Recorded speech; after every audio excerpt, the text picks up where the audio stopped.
watching SKST Radio. Well, welcome to SKST Radio, and you're tuned into Real Talk with Cammie, Grayson, and Friends. We have the Dream Team on the line, and today we have our very special friends today. We have Mr. Donald G., who is our official sponsor of SKST Radio. We're so happy to have him on board. And then we have Miss Aisha over there, and then we have Mr. Joseph, who's joining us, studio audience. And so we're very happy to have you guys. Say hello, everyone. Hello, Good morning. everyone. Hello, everyone. Hello.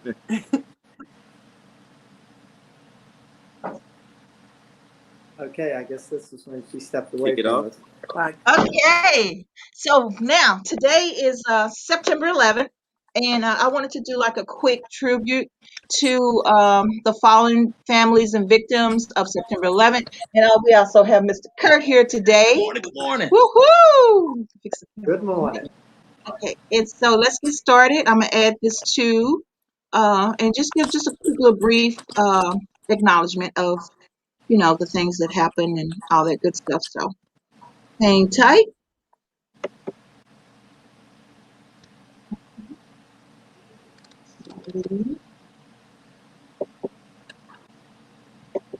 United Airlines Flight 93 was the last of the 4 hijacked jetliners to take off. It was the only one to not make it to its intended target, the U.S. Capitol.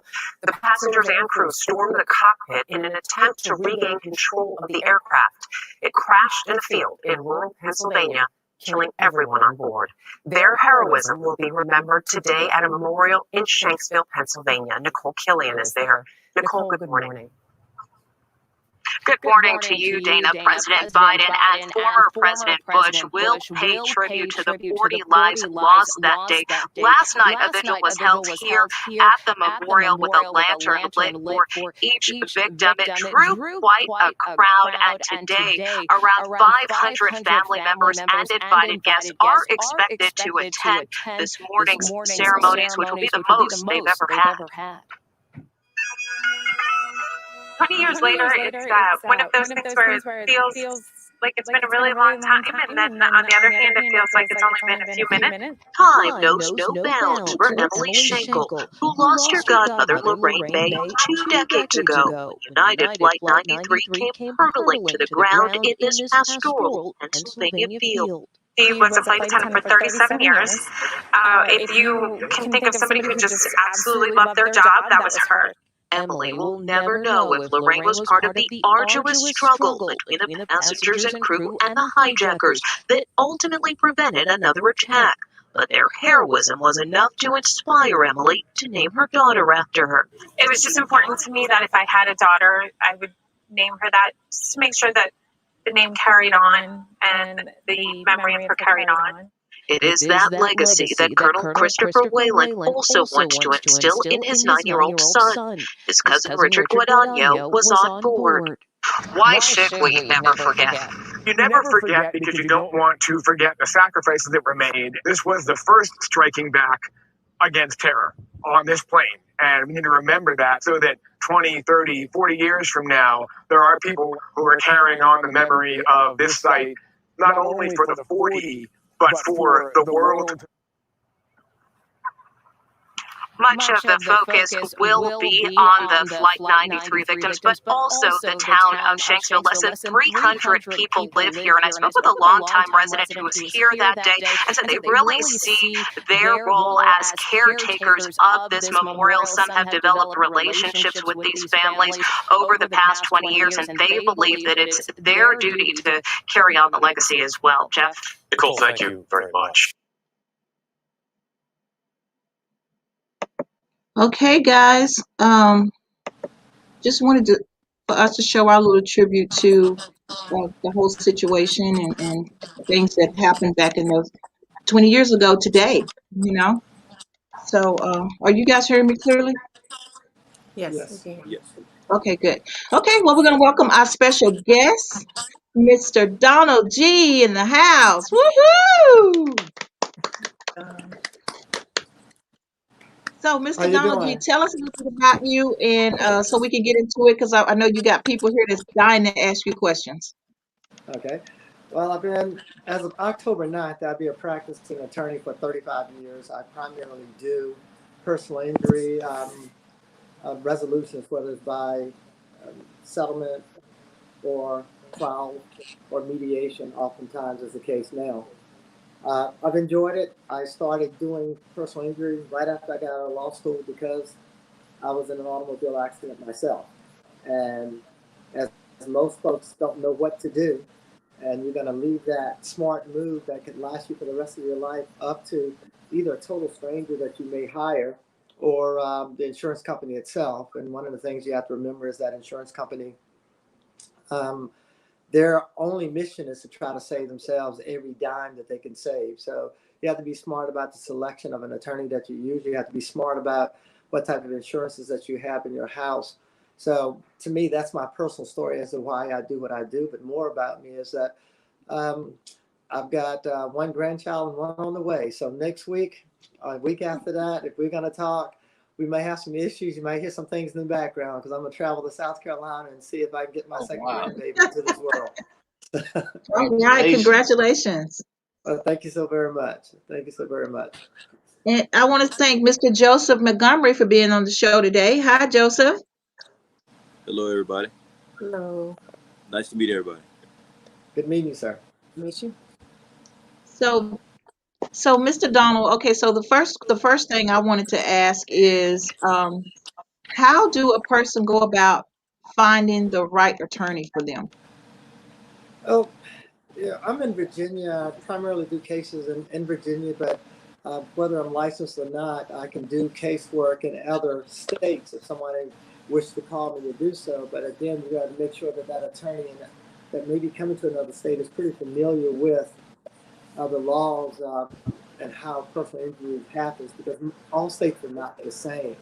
You know, we even border North Carolina, and North Carolina is so drastically different in some aspects as it relates to how you can resolve and what evidence you can get in. So just make sure that that person knows what he or she is doing. You know, they can look at their track record or sit down and interview. I tell clients all the time, you know, you come here because you saw a commercial of mine. You come here because you saw a billboard or heard a radio ad or went online, you know, one of those little ticker things that go across your radio. But what do you know about the person? You know, and if you're getting first-hand information from someone who's used us, that's a start. But oftentimes you don't get the full picture. So if you want to come in and sign with me, that's fine. But if you want to come in and interview me to see what I can do, I feel a lot more comfortable as it relates to what you may think that you're getting from me and how the resolution of your case can be shaped and hopefully get what you think that you're entitled to or what you'd like to get.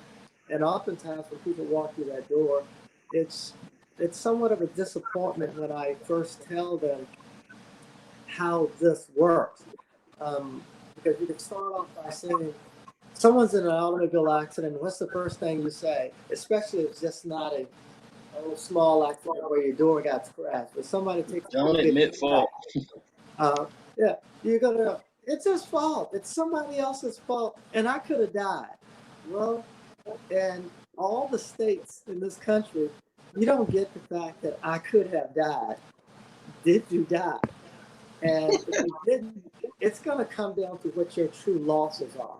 And in Virginia, there is a jury instruction that deals specifically with the things that you can put into evidence, such as the injury itself, the length and duration of the injury, how severe it is, the medical treatment that you got from that, the billing, the cost of the billing. But those are the things that the insurance company wants you to dwell on, but they keep forgetting, and most people don't know, I can consider the wages that I lost. You know, and if you're an hourly employee, that's one thing. If you are an employee, an individual who's running their own business, that's a totally different thing. Because if you miss 200 hours from work times whatever your wage is, that's one thing. But if you have your own shop, and for instance, we get a lot of individuals who are barbers or they have, the hairstylists, and some of them are just, they go out and they independently work out of food trucks and things of that nature. Well, it's hard to be able to qualify and quantify what those wages are. So it's going to go back to what are your tax returns. So we'll end up getting individuals who make very, very good money in barbershop. But I'll tell you, my dad, rest his soul, he passed 2 years ago, but he was a barber. And I know how some of that works. You, you, you don't always report all of the income. You don't report your wages So, properly. exactly. So if you're not reporting your wages and you're in an automobile accident, you can't say, well, I'm missing, I missed $10,000 this month. I missed $15,000 this month, because nowhere in your tax returns are you going to be able to show that you made $10,000 all year because you did not report all of those wages. And I understand most people will go through life saying, I'm probably not going to be in an automobile accident, so I need to do what's best for my circumstances now. And in doing so, if you are unfortunately in one, that's when it comes back to haunt you. It also allows for inconvenience. So I tell individuals, track every little thing. For instance, the mere fact that I am on my way to go to see a ball game, and I got disrupted from going to see some little league ball game, or going to go see college football, or whatever it may be.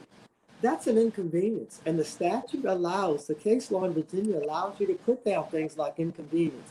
And the mere fact that I have to go to physical therapy 37, 40 times over the next few months, that's not something that your day was planned. And so you have to make sure you tell that lawyer everything, and he or she discusses everything with you, so they can know how to set up your file.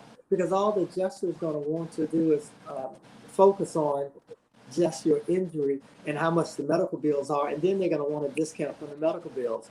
But at the same time, you have to make sure that you set yourself up going through the door in the event that you have an automobile accident. And that's why I wanted today to at least discuss insurance policies to some degree. How many of you know what the amount of coverage that you have on your policy? Anybody? Joseph, do you know? Aisha? How much you have? On my auto policy, I think I've got Yes. 100,000, 300,000, and 50,000 for property damage. Okay. And do you know what that 100,000 and 300,000 means? Yeah, for an individual injured in an accident would be covered up to 100,000. If there was a group of one or more people per occurrence, I think it's 300,000, and then my property damage is 50,000. So for cars, automobiles, that kind of thing that I own. All right, perfect. And have you ever thought through the fact that, first of all, I congratulate you. Me too, because I sure don't know. Okay. I talk to hundreds of people every year, not in my practice, but I go out and I speak to, whether it's churches or clubs and groups. And I could be talking to 300 people, and I say, how many of you know what your coverages are? And out of 300 people, there may be 2 people in the room that can say exactly what you just said. Really. They just don't know. Most people will say to me, I'm riding legal. That's because in Virginia, they ask you to have at least, it's mandatory that you have at least $25,000 worth of coverage. So at least you take, one, you know what you have. 2, you've taken that step to say, I need a little bit more protection for myself versus depending on someone else to protect me. So let's get to your 100,000. You're absolutely correct. That 100,000 comes into play. One, if you hit somebody and their injuries are, and their case is worth up to 100,000, that's what your insurance company would be contracted to pay. Now, if they have injuries that say are worth 250,000, then your 100 is deficient, and they can look at your other assets. You with me? Mm-hmm. So if you have a house and a car and a really good job or a business, they're going to come hunting you down if the lawyer knows what he or she is doing. There are some lawyers that just will go, well, ma'am, all he has is $100,000. So you're going to have to take this. And she's going to go, I have 2 broken legs and 1 eye out. So why should I let him off for $100,000? And in our firm, we'll go around and we do asset checks on people. We look up under every little rock that we can to see, not only just where do you live and the value of your house, where do you work, and is that job worth us getting another judgment and garnish your wages?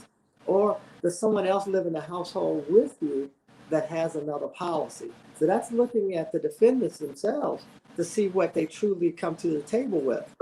But let's also talk about the $300,000 part of your policy. And I'll use this as an example. Let's say that you're riding down the road one day and you and your best friend is hanging out and you've got 2 other people in the car with you. That's 4 people, correct? Mm-hmm. All right. So if something should happen and say that you are hit by an individual who has no coverage, that typical drunk driver who one doesn't supposed to be driving when he or she is drunk, but also doesn't have any insurance coverage. And you all are hurt pretty badly. Well, you do understand that that $300,000 would be divided by 4 at that point. You follow me? So the most that anybody can get, even if they die in that accident, the most that that individual can get is $100,000, and then that just leaves $200,000 left over to be divided by the other 3. So exactly. Most people don't know that. So when they're coming around the bend with these policies at $25,000, $50,000, do the math on that. Under that same scenario, if 4 people are hurt, 4 people are dividing $50,000. You with me? Mm-hmm. So what I ask everybody to do is go through and see, not just log on to one of these insurance companies that 15 minutes can save you 15%, or you only pay for what you need. Those type things. Their business is to sell you a policy, and do the math on it. Most insurance companies really don't want you to have $100,000. Do you know why? It's all about the ratios. If I can ask, do you know what your premium is? Do you know how much you Premium, yeah, absolutely. So I have 1, 2, 3 cars. So I get a multi-car discount. I get a safe driver discount. I get a, my age. All that stuff plays into a part of it. So I think my premium for 3 vehicles, full coverage on 2, liability on 1, and that's only because it's not driving momentarily, is, I want to say I pay about $1,200 every 6 months. Okay, Yeah. so about $2,400 a year for that. Mm-hmm. And if you were to go and ask your insurance agent, what would it cost me to move up to $250,000 and listen to that premium, you're going to be amazed that, 1, what your premium may be, and if you can handle it, you can handle it. But 2, most insurance companies don't want to double and some off of what they would consider not drastically increasing your premium. You follow me? So I noticed that when I applied for business insurance, and they were asking me how much I anticipated to make, and I put in an amount that I anticipated for the company to make within 12 months. They originally did not want to offer me a policy, and then when I turned around and I changed the numbers and lowered, yes, what their liability would be in takes of of income and things of that nature, then I was able to get a policy. So yeah, and that's what it's about. And not only are they taking into consideration your business and your age, they're taking into consideration where that business is and the neighborhood that it's in and the area that it's in. So the mere fact that one of our brethren who live in areas that they don't want to cover, but because of federal law and state law, they have to cover, they increase those premiums versus some of the other folks that live in the more affluent areas. And that's also unfortunate, but they name it to be their risk side that they have. And my advice to you, because you do have a good amount of a policy. It's not that standard 25, 50, 50, 100. You have 100, 300. If I were you, I would go around and see if I can find myself an independent insurance dealer to see if they could go to all of them and see what it's like if you got to 250, 500,000. And once you start getting even to 100,000, but especially $250,000, you can get some very cheap umbrella coverage. Okay, and that umbrella coverage will cover you whether you cause an accident and there's not enough on your auto, or whether someone hits you and you're injured badly and they don't have enough coverage. That will come into play.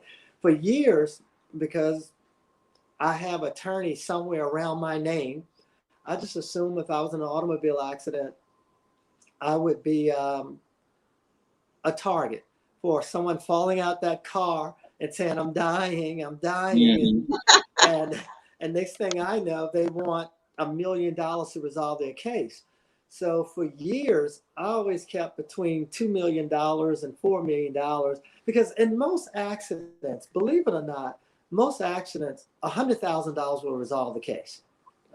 It's not like you have these multi-million-dollar cases floating around all the time. For most automobile accidents, $100,000 will cover it.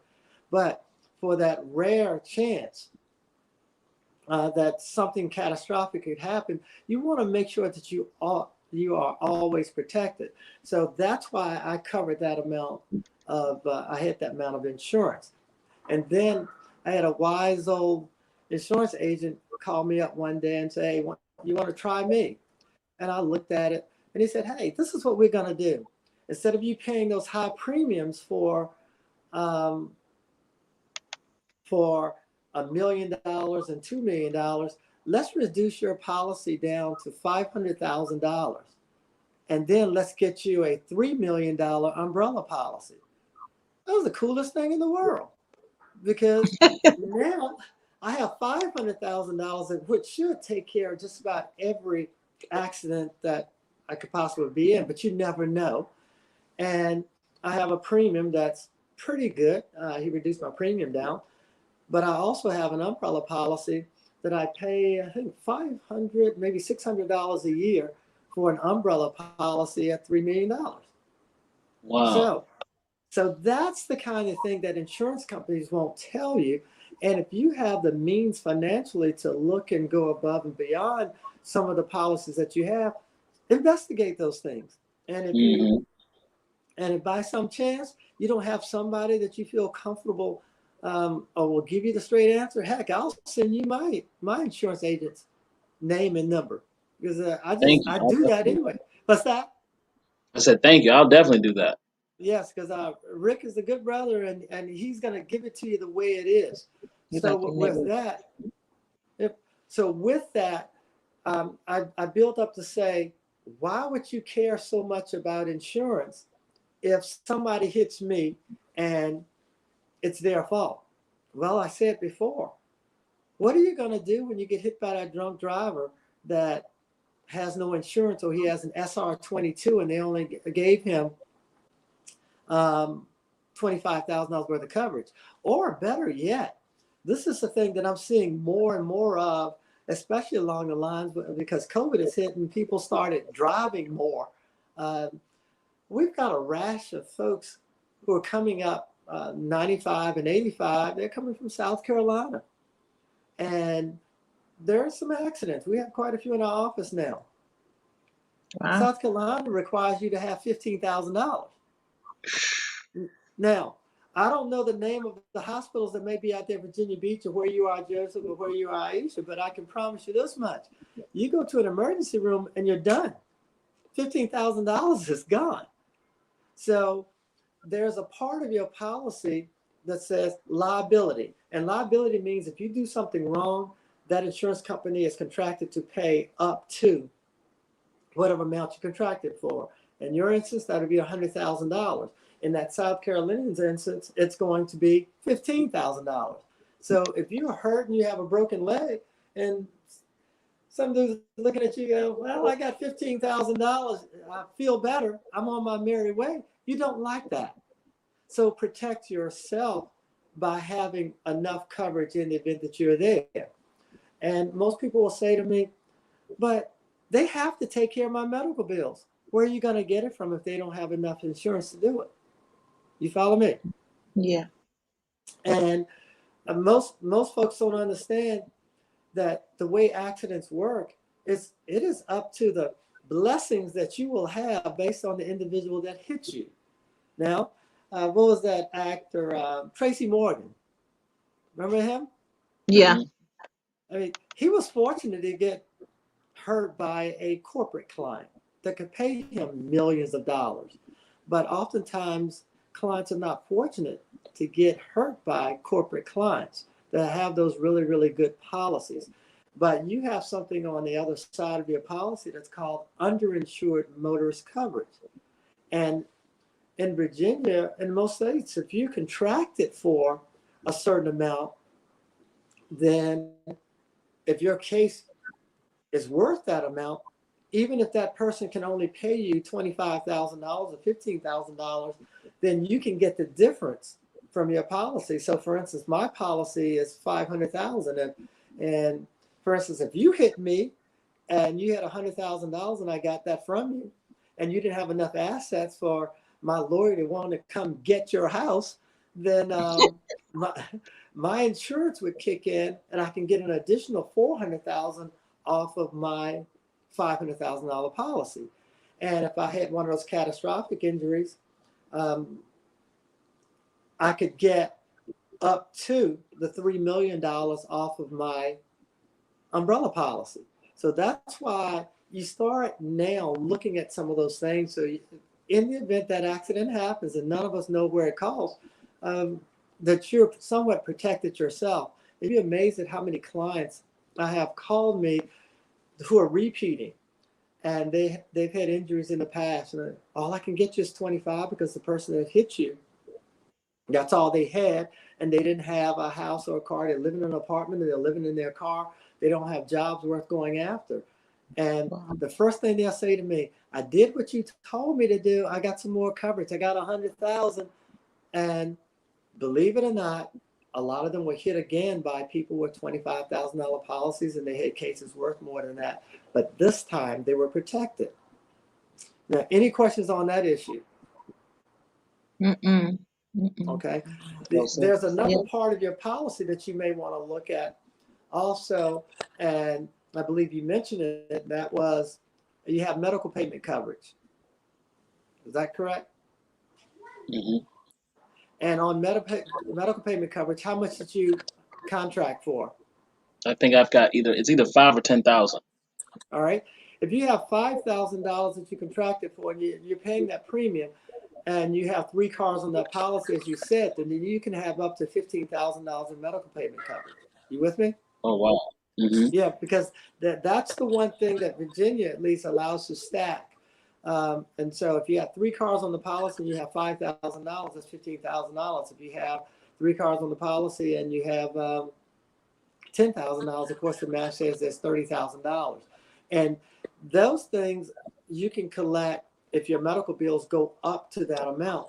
So especially if you have health insurance, and those deductibles are going to come into play, whether it's through surgeries or whether it's through just being admitted to the emergency room or even your physical therapy, you can get some of that medical payment coverage, and that will help you put yourself in a position to keep those deductibles and things of that nature up, because a lot of the healthcare providers now, especially post-COVID or during COVID, because we're still there, they don't want to wait. They want their money now. So they will start a litigation to collect their money if you don't go into some type of payment plan. So if you have the ability to put even small amounts of medical payment coverage on your policy, put that on there, even if it's $1,000, because that $1,000 could be used to help you with your deductible through the process.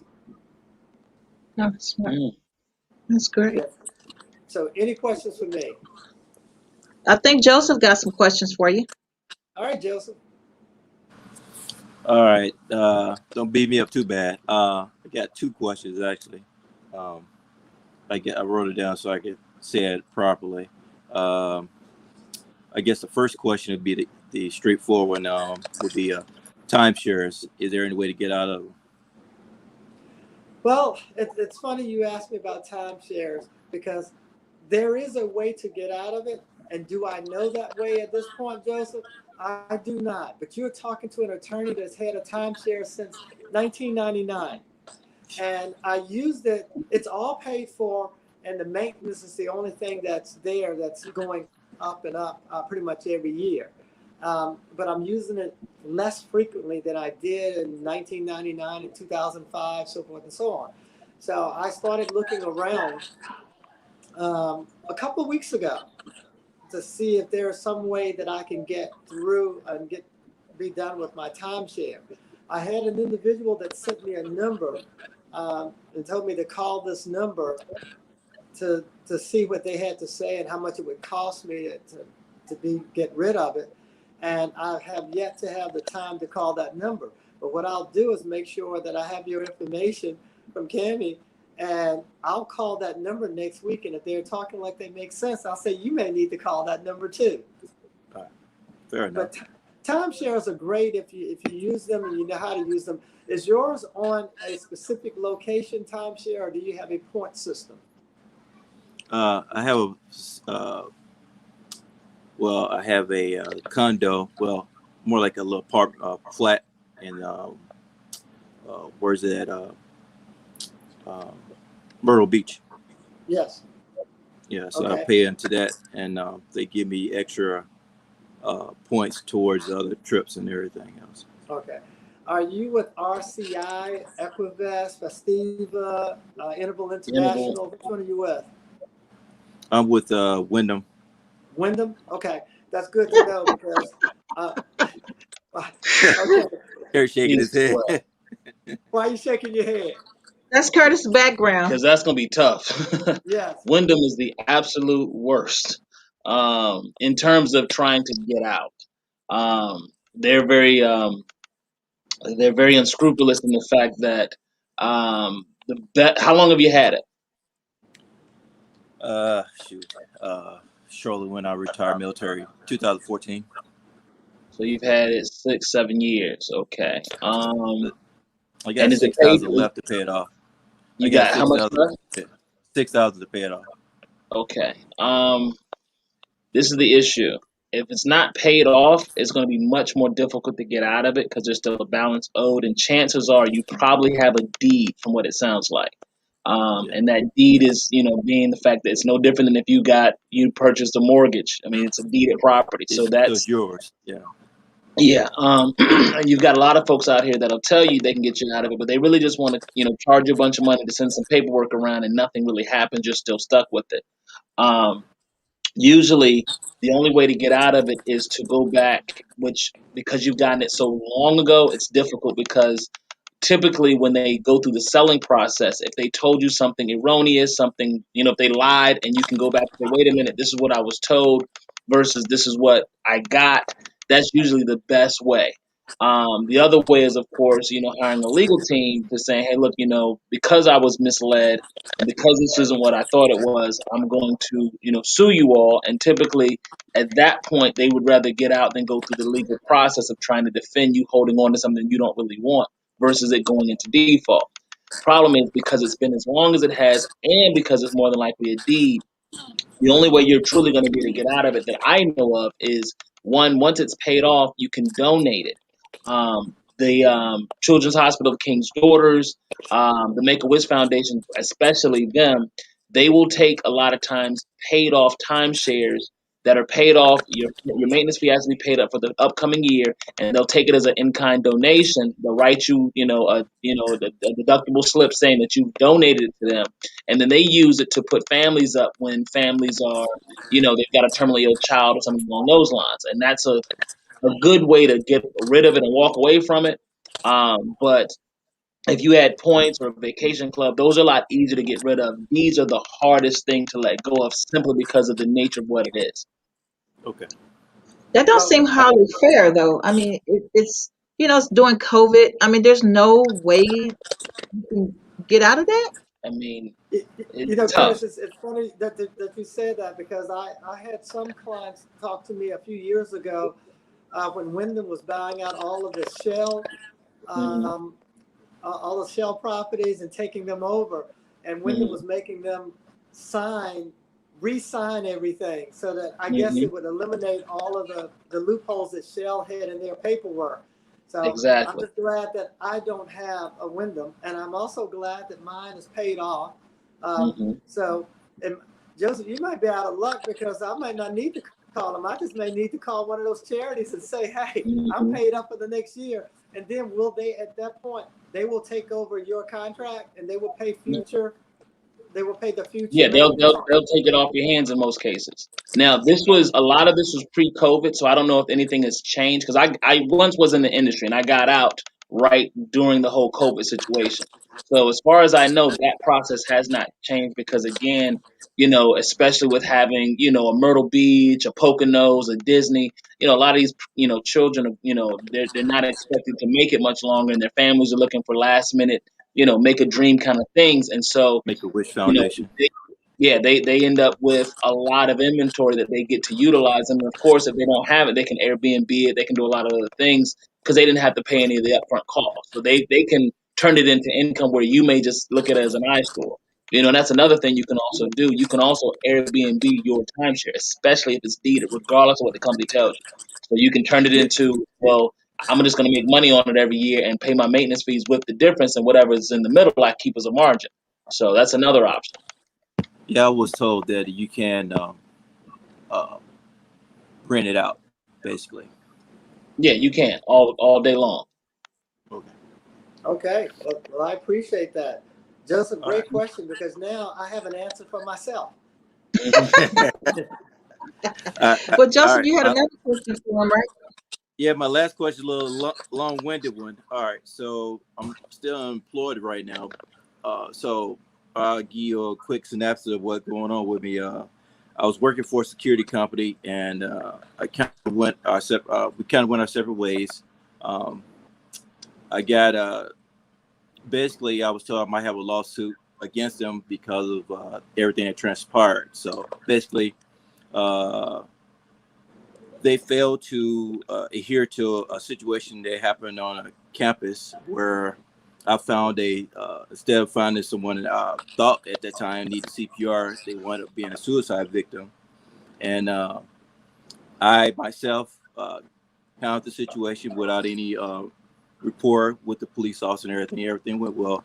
But I told my supervisor at the time that I had issues sleeping because of the the the grossness of the situation and start recapping. And I am prior military, so some of this stuff played back in my head. So he told me I had to get my own counselor, and the company never uh, reached out to me to see if I was okay.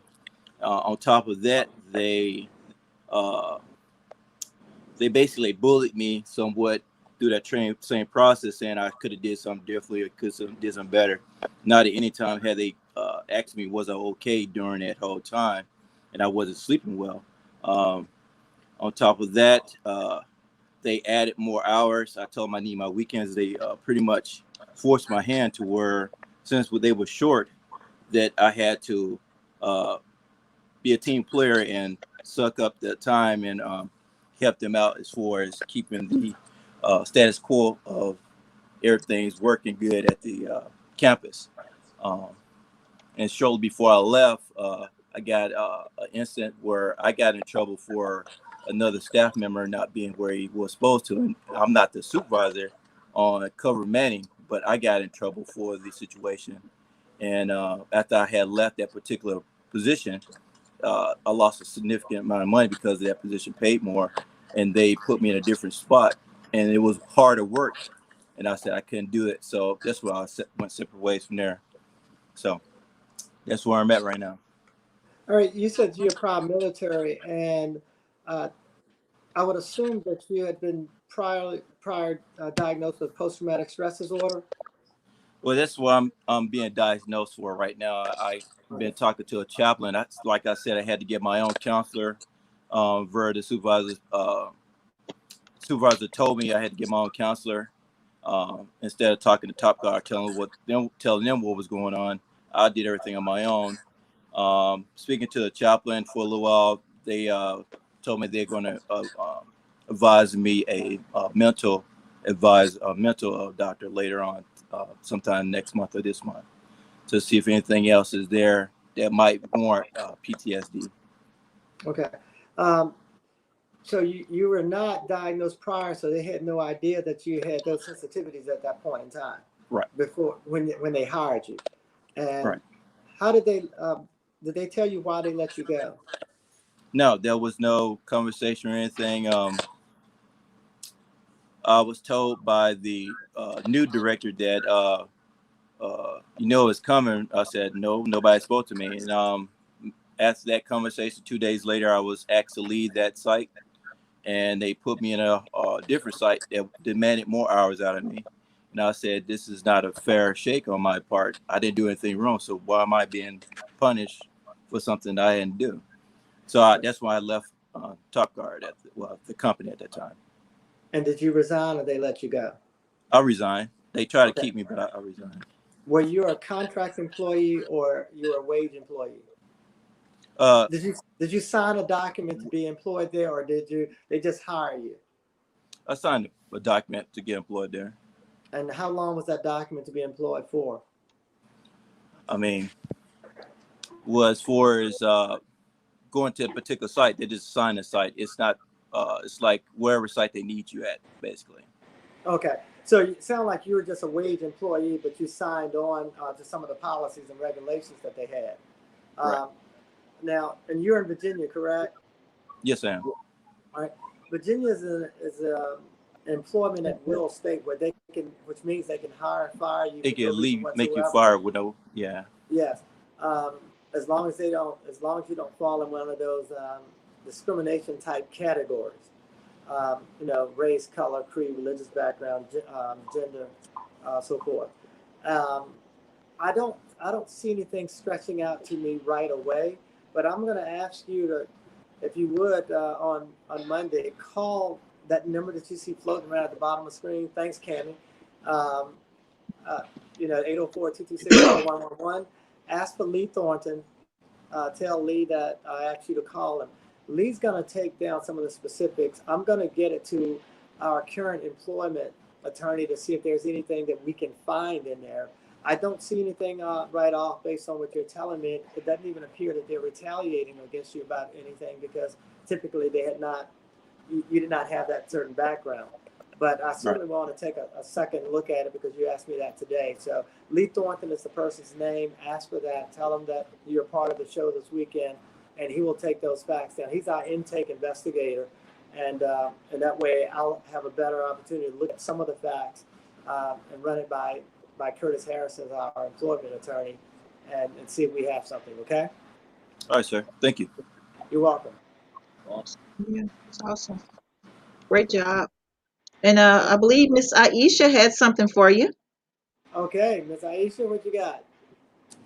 Yes, just want to ask, what would be the steps if you are in an injury at work? And I say this because about 20 years ago, I was working as a nurse assistant. And we have charting that we go by when we care for like a residence. We look at their charting to see, how to care for them. And I was assigned to a specific resident, and who was written as a one-person assist, meaning, only one person needed to assist this person, when she was really a two-person assist, right? Okay. And so during the course of the day, we have to go through the steps of how we care for this person. And I was getting ready to lift her, and being that she was a two-person assist, she gets nervous. And so it takes two people to lift her, but that was not written in the chart. So what happened is she got nervous, and she ended up throwing my shoulders, and it caused my shoulder to be what was sore at the time. What I thought was just like really sore at the time, right? And so I didn't go get it checked out or anything. I really didn't even think about long-term injury or anything right now. And so I didn't do anything about it. What should I have done differently? Because now I have a shoulder that's forever messed up. Well, unfortunately, I'm going to tell you, you will forever have a shoulder that's messed up, and there's nothing you can do other than take care of itself. But at the time that you were going through this, especially on the job, Virginia has pretty much strict workers' compensation statutes. And whenever you're injured on the job, as quickly as you can make whether it's the owner of the job or your supervisor aware that you're injured, you do that. You have to do that.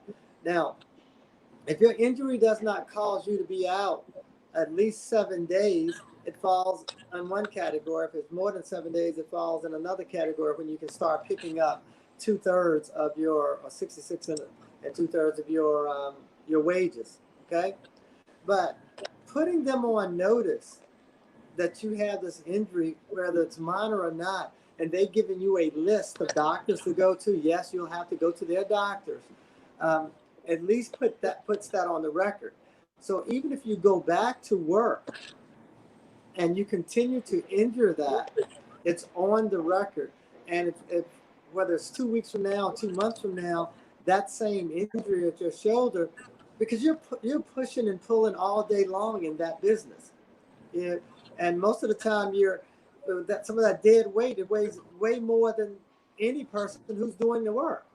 So you're putting a lot of toll on your body. And if it wears it down, at least you can go back and say, this is what I hurt, and it never got better.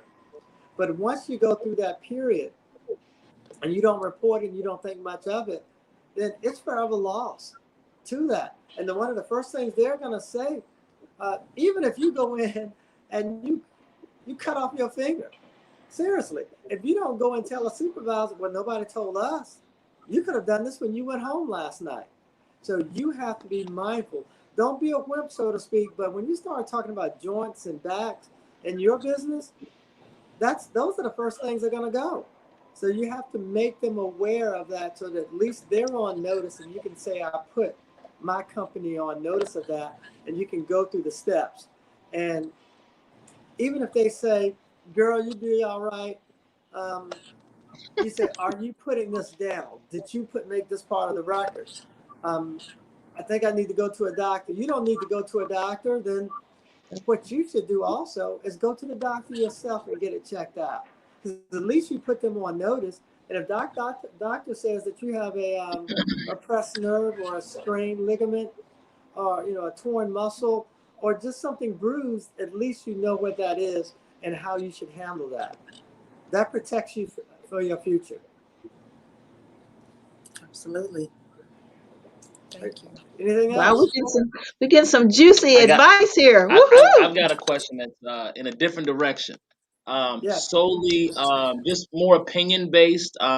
Because again, I know this is not the particular field, but with you being a lawyer and have practiced for many, many years, and I'm just wondering, what is your opinion or feelings in terms of the legality of what is now being imposed across the country with these new, vaccine mandates? Do you have an opinion as far as, is it truly something that that's legal? Are they overreaching? Are they going above and beyond, certain constitutional boundaries? What is your thought? Well, you're asking me for my personal and for my legal. Based on all my research, I find that vaccine mandates are legal. And I'm fully vaccinated myself, and I have the wish for each and every one of my staff persons to do so. I have yet to figure out how vaccinations got to be so politicized at this point. I remember I couldn't even start first grade without a vaccination. Yes, I'm old, but you couldn't even start first grade without a vaccination.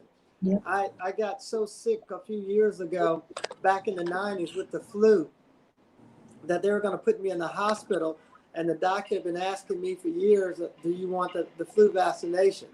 And I go, no. No, after that temperature went up to 103, and he says, if it doesn't go down tonight, you're going to a hospital. Every year since 2001, I've had a flu vaccination. And yes, vaccinations are not designed to stop you from getting something. They're designed to stop you from dying, whatever that is. So I believe in them. I believe that they work. I don't believe that they're tracking you. And if you believe that a vaccination is tracking you, then give up your freaking cell phone, because they can track you on that. And I kid you not, I do personal injury, but we have a criminal law lawyer in our law firm. And you can talk to every prosecutor you want. When somebody says, I wasn't at that scene when I strangled my girlfriend or I stabbed my boyfriend, what do? The first They thing look they at your do is phone go to records. the record and they can see. So if you're going to go out and do something stupid, make sure you don't carry your cell phone, because that tracks every move that you make. There's a Yeah. GPS in it. And if you've got a car, most cars that are designed past about 2002, they've got a form of tracking in them. GPS built in it. GPS built in them. So I don't understand the craziness about that. And I just say it, I don't know anybody else's opinion. But I fundamentally believe that it's a necessity. And when you decide, and I say you generically, when many decide that they are not going to get vaccinated, and because I look for the scientists. My brother was a dentist, and I was a big science guy. I actually went through pre-med for 2 years at Virginia Commonwealth University because I thought I was going to do the other side, but I wasn't one of those bloody mess type people, so I decided to be a lawyer instead of a doctor. But I believe in the sciences, and if you're talking about the ability that if everyone had gotten vaccinated, or we had gotten vaccinated to a certain extent, that we could have reached herd immunity, and this coronavirus didn't take and morph into Delta and going to morph into something else because it needs to find hosts, and it's going to continue to do that. I just believe that we're going to live with this pandemic a very, very long time. I'm 61. I'll probably live with the rest of my life.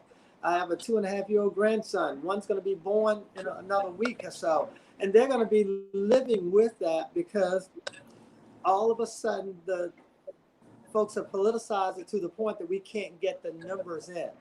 But as it relates to where if folks put that in, yes, they can impose that. And no one says that you have to work at that place.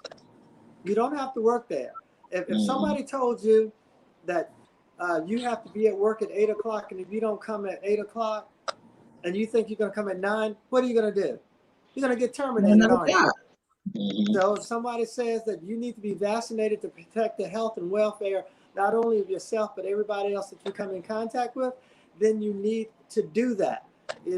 I've yet to figure out all the crazy things that people said about seatbelts. Seatbelts were there to protect you. People wear seatbelts. Those that don't wear seatbelts, they're punished for it by way of a citation.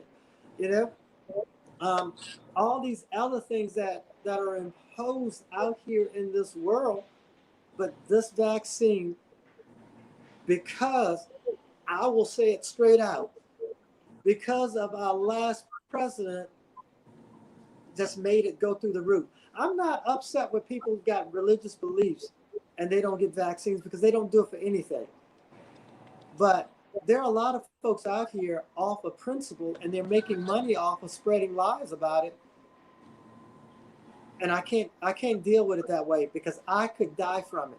And yes, I've seen people die from this drug. I've had clients to do it. I've had friends to tell me about their moms. I've had friends that didn't want to believe in it and walked in, and their elderly mothers are dead 2 weeks later. So if you want an answer that's going to tell you now I don't have to do it, you're talking up the wrong one. Because, and I've had people call me, I want to sue so-and-so because they're requiring us to do it. But I go, ma'am, I'm not the lawyer that you want to talk to, and I don't even want to be in your presence because you're not vaccinated. So they'll say a little curse word to me and hang up the phone. So that's where I am on that. Yes. What about the lady that got arrested not too long ago for coughing on somebody's food? Yeah. It makes no sense. I got COVID and I'm gonna cough on your food. That's a risk that we all are gonna have to live with, and you don't know who's vaccinated or not. And some of those places that they have listed in stores that you don't have to wear your mask if you're fully vaccinated, I don't go into those stores because there are a whole lot of people that are not vaccinated at all, but they don't want to wear the mask either, and so they're in there doing that. Yeah. Now, my question is, in that regard, what do you say to the countless people that have been injured by the vaccines? Well, the same thing I say to the countless people who wanted a dietary drug, the same people who wanted to get on any other drug. The numbers are usually small unless the drug manufacturer fraudulently got it onto the market. And so, yes, there are going to be a number of people. And if you tell me that 180 million people have been vaccinated, and what's the number right now for people who have been injured? Less than 8,000? If that's going to happen with any drug that you have, whether years ago people were having issues with some of the aspirins that came out, but did they stop using those? They learned that if you have this condition that you can't use Bayer or you can't use Excedrin or you can't use Tylenol, and they've learned to go around from that. But just like anything else, look at the countless number of people that have died from using Roundup. You see that all over TV, the number of people die from that. Have they stopped using Roundup? So sometimes that great good for the cause is going to outweigh some of the few people that it's going to injure. And that's just about everything. So as I would tell folks, let's not start a war. If you're worried about 360 million Americans having an issue, but we're going to lose 25 or 30,000 soldiers. People they're going to take that risk and that loss all day long. And folks like Joseph, we thank you. You're going to put yourself out there to do that. But there's going to be a risk in everything. You get in a car every day. You drove into the studio today. Do you know how many people die on the highway in Virginia every year? But you got in that car, didn't you? So there's risk with everything that we do. Yeah, one thing I was going to add on to that is like when you said there's always something. It was back in the day when everybody was talking about alcohol was issue with accidents on the road. But now since tractor trailer drivers and everything were being pushed further, it was sleeping while driving is now one of the big issues with those guys. They be falling asleep and taking people out more than they are drunk now. But that's just another caveat that they have put out where you have to make it mandatory for them to have a rest period in the sense of not causing more accidents on the highway. And what Joseph is saying is that those long distance drivers, those tractor trailer drivers, they have to have their logs, and those logs are inspected to make sure that they don't drive over a certain number of hours per day, because that increases the risk of killing people on the highway. And everything that we have, if you are a living, breathing individual, there is something that can cause, and it may be on a rare occasion, risk. How many people die from shellfish? They still sell them in the restaurant, but most of those people know that they're allergic to it, so they stay away from it. But at the same time, until you have that and your throat start constricting, you're going to be all around shellfish. So we can't take everything off the market, but you just got to know. You just have to know that most of these are designed, and especially these vaccines, it's to make sure that it causes minimum harm for other reactions. And yes, just to let you know, I'm part of those individuals that go to what we call MTMP, which is Mass Torts Made Perfect. So yes, I'm one of those individuals that have gone after pharmaceutical companies for putting bad drugs out. And I know enough to follow what the FDA does with the testing and things of that nature. And I also understand that a lot of drugs, it takes a lot more years to put it out there on the street, but it still doesn't matter. They got out on the street, and here, because the situation was so grave, they just expedited certain things. It doesn't mean they didn't go through the trial runs. it doesn't mean they didn't go to those things.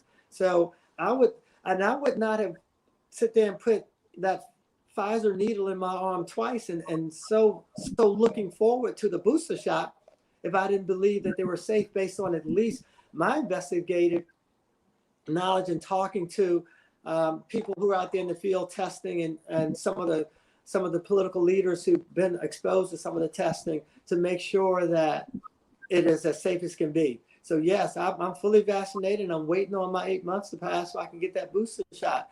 But there are risks in just about everything that you have out here in this world. Absolutely. Absolutely. Well, Mr. G, thank you so much. Absolutely. This was a great show. Great show. Great job. Thank He'll you. be back in next month, second Saturday of each month for more tips and advice. Mr. Joseph, thank you for joining us today. We appreciate it. It was great. I think this was a great show. It's our beginning, and also want to acknowledge again for the September 11th families who fallen in this horrific thing that happened 20 years ago. So you guys be blessed. Again, thank you, Dr. Donald G, for being a part of the show. And I was just He's thinking gonna of, be a doc I once used upon a a doctor time. once upon a time, but He was no, on the fence. On right, the fence. but we Yes. interviewed Rashawn not too long ago, and he was great too. So just thank you for that too as well. And we'll get the information to Joseph for you. Get the information, put you guys in contact. Okay. So until next week we have fashion tips, makeup tips, and beauty consultant. We got Hey Joe, Miss we send that one out. That ain't for us, brother. We send that one out. we got Miss Karen Sterling. She will be on the show next week. Okay, guys, we love you. Next week, right here, SKST Radio. And thank you, Mr. G, for being our Definitely, official definitely, sponsor. definitely, We definitely. love you. We love you. Thank you. Thank Thank you. you. Until Nice next to meet you, time, G. see you Take guys care. again. Bye bye. Bye bye. Bye.